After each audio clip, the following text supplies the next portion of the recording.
ಇವತ್ತಿನ ವಿಡಿಯೋದಲ್ಲಿ ಒಂದು ಸಿಂಪಲ್ ಕುಲ್ಫಿ ರೆಸಿಪಿ ಹೇಗೆ ಮಾಡೋದು ಅಂತ ನೋಡೋಣ. ಜಸ್ಟ್ ಹಾಲು, ಸಕ್ಕರೆ ಮತ್ತು ಕಾರ್ನ್ಫ್ಲೋರ್ ಇದ್ದರೆ ಸಾಕು, ಫಟಾಫಟ್ ಅಂತ ಕುಲ್ಫಿ ಮಿಕ್ಸ್ ರೆಡಿ ಆಗೋಗ್ಬಿಡುತ್ತೆ. ಈ ಕುಲ್ಫಿ ರೆಸಿಪಿ ಈಸಿ ಕೂಡ ಮತ್ತು ಟೇಸ್ಟಿ ಕೂಡ. ಬನ್ನಿ ಫಟಾಫಟ್ ಅಂತ ವಿಡಿಯೋ ನೋಡ್ಕೊಂಡು ಬರೋಣ. ಮೊದಲಿಗೆ ಒಂದು ಬೌಲ್ನಲ್ಲಿ ಒಂದು ಸಣ್ಣ ಕಾಫಿ ಲೋಟದಷ್ಟು ಹಾಲು ಹಾಕ್ಕೊಂಡಿದ್ದೀನಿ ಮತ್ತು ಒಂದು ಸ್ಪೂನಷ್ಟು ಕಾರ್ನ್ಫ್ಲೋರ್ ಹಾಕ್ಕೊಂಡು ಒಂದು ಚೂರು ಗಂಟಿಲ್ದಲ್ಲೇ ಇರೋ ರೀತಿ ಮಿಕ್ಸ್ ಮಾಡಿ ಎತ್ತಿಡ್ಕೊತಾ ಇದ್ದೀನಿ.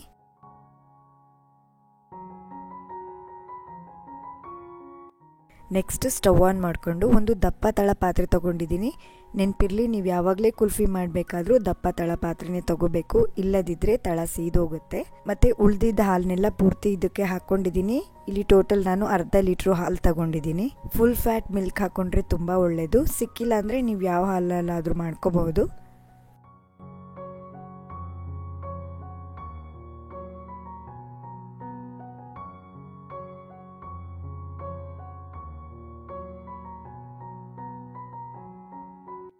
ಅವಾಗವಾಗ ಮಧ್ಯದಲ್ಲಿ ಕೈ ಆಡಿಸ್ಕೊತಾ ಇರಿ, ತಳ ಹಿಡಿಲಿಕ್ಕೆ ಬಿಡಬೇಡಿ.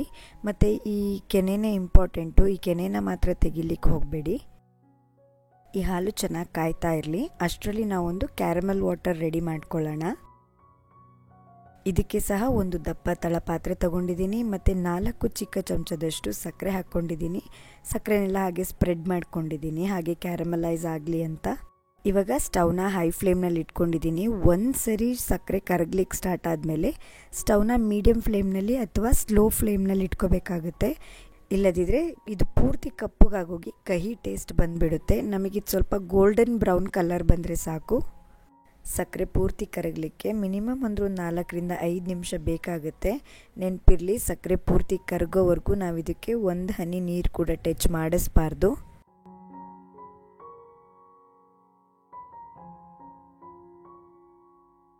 ಸಕ್ಕರೆ ಪೂರ್ತಿ ಕರಗಿದ ನಂತರ ಇದಕ್ಕೆ ಒಂದು ಸಣ್ಣ ಕಾಫಿ ಲೋಟದಲ್ಲಿ ಅರ್ಧದಷ್ಟು ನೀರು ಹಾಕ್ಕೊಂಡು ಚೆನ್ನಾಗಿ ಮಿಕ್ಸ್ ಮಾಡ್ಕೊತಾ ಇದ್ದೀನಿ.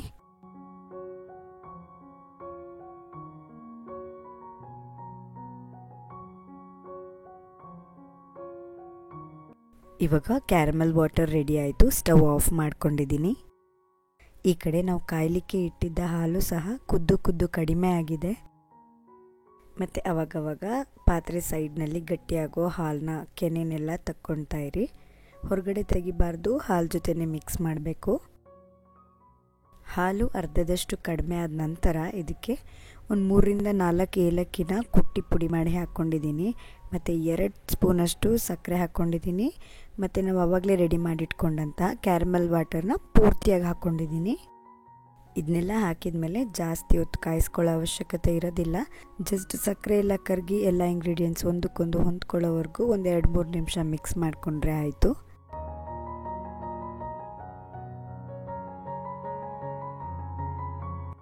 ಕೊನೆಯಲ್ಲಿ ನಾವು ಮೊದಲಿಗೆ ಮಿಕ್ಸ್ ಮಾಡಿಟ್ಕೊಂಡಿದ್ದಂತಹ ಕಾರ್ನ್ಫ್ಲೋರ್ ಮತ್ತು ಹಾಲಿನ ಮಿಕ್ಸ್ಚರ್ನ ಹಾಕ್ಕೊಂಡು ಒಂದು 2 ನಿಮಿಷ ಮಿಕ್ಸ್ ಮಾಡ್ಕೊತೀನಿ ಅಷ್ಟೇ. ಕುಲ್ಫಿ ಮಿಕ್ಸ್ ಇವಾಗ ರೆಡಿಯಾಗಿ ಹೋಗಿಬಿಡುತ್ತೆ. ಕಾರ್ನ್ಫ್ಲೋರ್ ಯಾಕೆ ಹಾಕೋದು ಅಂತಂದರೆ, ಕಾರ್ನ್ಫ್ಲೋರ್ ಬಂದು ಬೈಂಡಿಂಗ್ ಏಜೆಂಟ್ ಥರ ಆ್ಯಕ್ಟ್ ಮಾಡುತ್ತೆ. ಕುಲ್ಫಿನ ಹಿಡಿದಿಟ್ಕೊಳ್ಳೋದಕ್ಕೆ ಅದು ಹೆಲ್ಪ್ ಮಾಡುತ್ತೆ. ಕಾರ್ನ್ಫ್ಲೋರ್ ಹಾಕಿದ ತಕ್ಷಣ ಇದು ಸ್ವಲ್ಪ ಗಟ್ಟಿಯಾಗುತ್ತೆ. ಇವಾಗ ಸ್ಟವ್ ಆಫ್ ಮಾಡ್ಕೊಂಡಿದ್ದೀನಿ ಮತ್ತು ಈ ಮಿಕ್ಸ್ಚರ್ ಪೂರ್ತಿ ತಣ್ಣಗಾಗ್ಲಿಕ್ಕೆ ಬಿಟ್ಟಿದ್ದೆ.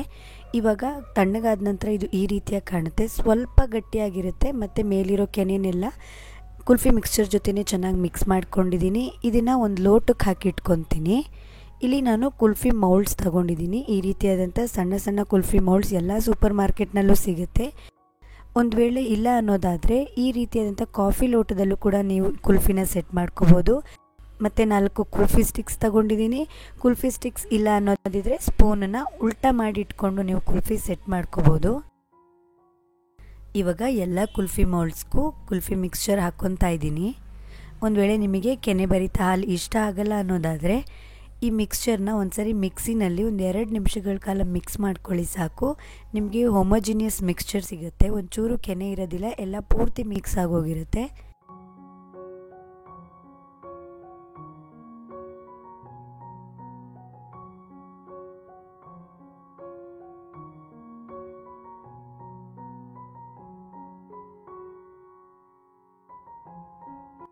ಕುಲ್ಫಿ ಸೆಟ್ ಆಗಲಿಕ್ಕೆ ನಾನಿಲ್ಲಿ 8 ಗಂಟೆಗಳ ಕಾಲ ಇದನ್ನು ಡೀಪ್ ಫ್ರೀಝರ್ನಲ್ಲಿ ಎತ್ತಿಟ್ಕೊಂಡಿದ್ದೀನಿ.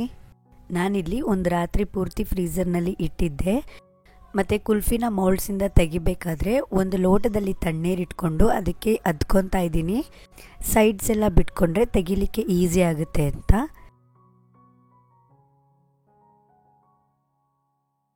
ನಮ್ಮ ಕುಲ್ಫಿ ಇವಾಗ ರೆಡಿಯಾಗಿದೆ. ತುಂಬಾ ಟೇಸ್ಟಿಯಾಗಿರುತ್ತೆ, ಮಾಡಲಿಕ್ಕೂ ಕೂಡ ತುಂಬಾ ಸಿಂಪಲ್. ನೀವು ಕೂಡ ಟ್ರೈ ಮಾಡಿ ನೋಡಿ. ನಮ್ಮ ಚಾನಲ್ನಲ್ಲಿ ಇರುವಂತಹ ಎಲ್ಲ ಕುಲ್ಫಿ ರೆಸಿಪೀಸ್ ಮತ್ತು ಐಸ್ ಕ್ರೀಮ್ ರೆಸಿಪೀಸ್ನ ಕೆಳಗಡೆ ಡಿಸ್ಕ್ರಿಪ್ಷನ್ ಬಾಕ್ಸ್ನಲ್ಲಿ ಕಮೆಂಟ್ ಬಾಕ್ಸ್ನಲ್ಲಿ ಲಿಂಕ್ ಹಾಕಿರ್ತೀನಿ, ಅದನ್ನು ಕೂಡ ಚೆಕ್ ಮಾಡಿ ನೋಡಿ. ಮತ್ತು ಮುಂದಿನ ವಾರದಿಂದ ನಮ್ಮ ಚಾನಲ್ನಲ್ಲಿ ಪ್ರೊಫೆಷ್ನಲ್ ಐಸ್ ಕ್ರೀಮ್ ಮೇಕಿಂಗ್ ಯಾವ ರೀತಿಯಾಗಿರುತ್ತೆ ಅಂತ ವಿಡಿಯೋಸ್ ಬರುತ್ತೆ, ಅದನ್ನು ಕೂಡ ಮಿಸ್ ಮಾಡ್ಕೊಂಡಂಗೆ ನೋಡಿ.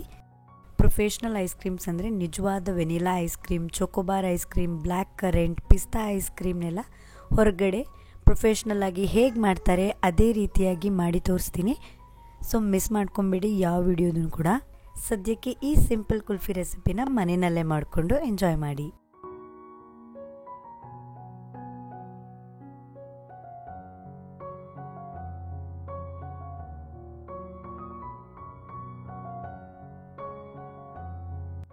ಜಾಸ್ತಿ ಏನು ಇಂಗ್ರೀಡಿಯೆಂಟ್ಸ್ ಇಲ್ಲ, ಕಡಿಮೆ ಇಂಗ್ರೀಡಿಯೆಂಟ್ಸಲ್ಲಿ ಕುಲ್ಫಿ ರೆಡಿ ಆಗಬೇಕು ಅಂತ ಅನ್ನೋರಿಗೆ ಈ ರೆಸಿಪಿ ನೀವು ಕೂಡ ಮನೆಯಲ್ಲಿ ಟ್ರೈ ಮಾಡಿ ನೋಡಿ, ಹೇಗೆ ಬಂತು ಅಂತ ನನಗೆ ಕಮೆಂಟ್ ಮಾಡಿ ತಿಳಿಸಿ. ವಿಡಿಯೋ ಇಷ್ಟ ಆಗಿದ್ರೆ ಲೈಕ್ ಮಾಡಿ, ನಿಮ್ಮ ಫ್ರೆಂಡ್ಸ್ ಫ್ಯಾಮಿಲಿ ಎಲ್ಲರಿಗೂ ಶೇರ್ ಮಾಡಿ. ನೀವಿನ್ನೂ ನಮ್ಮ ಚಾನಲ್ಗೆ ಸಬ್ಸ್ಕ್ರೈಬ್ ಆಗಿಲ್ಲ ಅಂದರೆ ಈ ಕೂಡಲೇ ಸಬ್ಸ್ಕ್ರೈಬ್ ಆಗಿ. ನಾನು ನಿಮಗೆ ಸಿಗ್ತೀನಿ ಮತ್ತೊಂದು ವಿಡಿಯೋ ಜೊತೆ. ಅಲ್ಲಿವರೆಗೂ ಹ್ಯಾಪಿ ಕುಕಿಂಗ್.